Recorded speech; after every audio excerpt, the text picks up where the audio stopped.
As many cat owners and veterinary professionals know, a yellow discoloration of the skin, mucous membranes, and eyes, termed icterus or jaundice, is a visible sign that can be quite alarming. This yellowing occurs due to an accumulation of bilirubin, a yellow pigment, in the blood.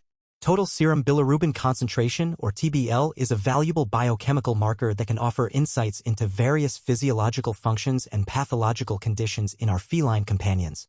Veterinarians generally categorize the principal causes of hyperbilirubinemia into three main groups.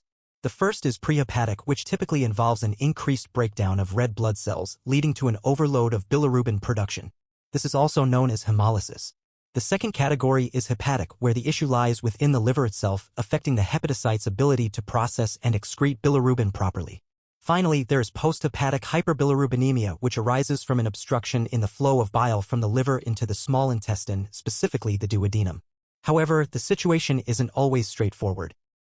In cases of widespread inflammation such as sepsis, a severe systemic infection, or feline infectious peritonitis, commonly known as FIP, elevated bilirubin levels can be present without clear evidence of hemolysis, primary liver disease, or a physical blockage of the bile ducts.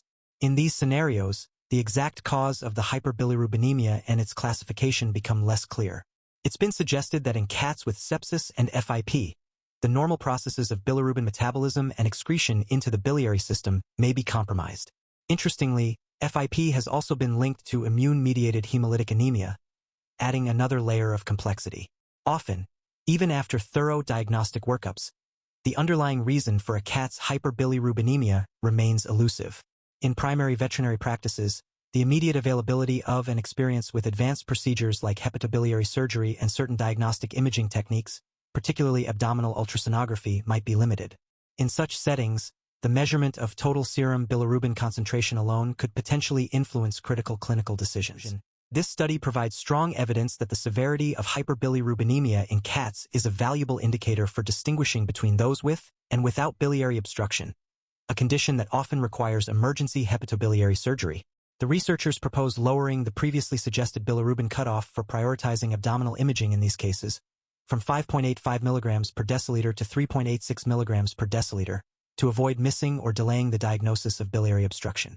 Furthermore, the study highlights that the likelihood of biliary obstruction increases with age, making the combination of age and hyperbilirubinemia severity a useful consideration when assessing the risk of this condition.